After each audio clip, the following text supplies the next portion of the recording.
ঢাকা শহরের যানজট নিরসনে এবার সমাধান নিয়ে এসেছেন স্কুল পাস ট্যাক্সি চালক স্বশিক্ষিত মোহাম্মদ আলী। গত 5 বছর ধরে তিনি রাজধানীর যানজটে মানুষের চরম সংকটকে উপলব্ধি করে নিজেই গভীর ভাবনায় মগ্ন হন। ঢাকার সমস্ত রাস্তার চিত্র অঙ্কন করে রীতিমতো তাক লাগিয়ে দিয়েছেন বিশেষজ্ঞদের। আর তার এই পরিকল্পনা বুয়েটের বিশেষজ্ঞরা জেনে রীতিমতো বিস্ময় প্রকাশ করেছেন। ঢাকা ও পার্শ্ববর্তী এলাকার যানজট নিরসনে মোহাম্মদ আলীর পরিকল্পনা নিয়ে মাহাতির ফারুকের ধারাবাহিক প্রতিবেদনের প্রথম পর্ব। মোহাম্মদ আলী ট্যাক্সি চালাতে গিয়ে নিজেই যানজটের শিকার, আর সেখান থেকেই তার চিন্তা কিভাবে যানজট দূর করা যায়। প্রাতিষ্ঠানিক শিক্ষা না থাকলেও তিনি স্বশিক্ষিত ভাবনায় বের করে ফেলেন ঢাকার যানজট নিরসনের উপায়। টঙ্গীর গাড়িটি যখন ঢাকা ঢুকে কত প্রতিবন্ধকতার সৃষ্টি হয় এখানে। বাংলাদেশে ডজন খানেক সরকার আর দক্ষ আমলা প্রশাসক কয়েক দশক পার করে দিয়েছেন, কিন্তু যানজট মুক্ত নগর এখনও বড় বড় প্রকল্পের মধ্যে বন্দী হয়ে আছে। তার মতে ঢাকা শহরে যানজটের জন্ম হয় সিগন্যাল ও চৌরাস্তাগুলোতে। কাকরাইলের জ্যামটা এখান থেকে একটা ডিভাইডার দেওয়া যদি দিই আমি এই মোড়টায়, এই চৌরাস্তা, তখন ওই পারের গাড়ি আর এখানে দাঁড়াবে না এই মোড়ে। তখন কি করবে তারা বামে ইন্টিগ্রেটর দিয়ে ওই কাকরাইল মসজিদে ওইখান থেকে ঘুরে আসবে একলাই, ঠিক আছে? আর মেন রোডটা ক্লিয়ার থাকবে।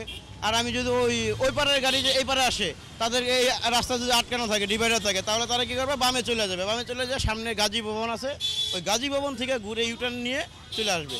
তাই মেন রোডটা আমার ক্লিয়ার থাকে। আর এই বিষয়টি কর্তা ব্যক্তিদের বোঝানোর জন্য সে অঙ্কন করে ফেলেছে ঢাকা মহানগরীর সমস্ত রাস্তার চিত্র।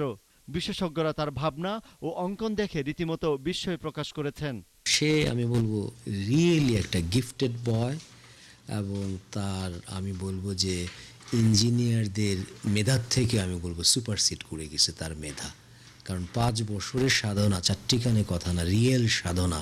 এবং রাস্তায় সে বলছিল যে আমি যখন জ্যামে পড়ে থাকি আমার তখনই মনে হচ্ছে জ্যামটা কেন হবে। তো এই যে কেনর উত্তরটা খুঁজতে গিয়ে সে আমি বলবো অ্যাকচুয়ালি রিয়েল জায়গাটাকে সে হাত দিতে পারছে। যে জাংশন সবচেয়ে গন্ডগোলের মূল, জাংশনের মধ্যে right turn and cross movement. এরকম যদি মোহাম্মদ আলীর যে ইউ লুপটা দিয়ে, যেটা মোহাম্মদ আলী বলবো না, ও হয়তো না জেনে এখানে সত্যের কাছাকাছি গেছে, কিন্তু বাইরের শহরগুলি দেখতেই পাচ্ছিলেন যে প্রত্যেকটা শহর এগুলি অ্যাপ্লাই করে সাশ্রয়ী শহর বানায় ফেলছে।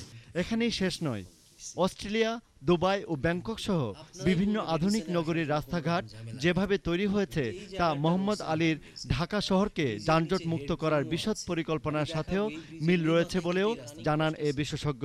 কিন্তু মজার ব্যাপার হলো মোহাম্মদ আলী ঢাকা শহর ছাড়া বিশ্বের আর কোনো শহর দেখেননি।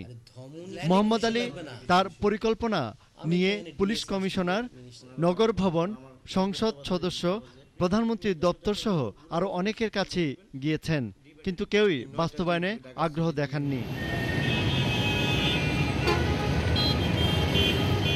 Mahathir Faruqui, 21 television, Dhaka.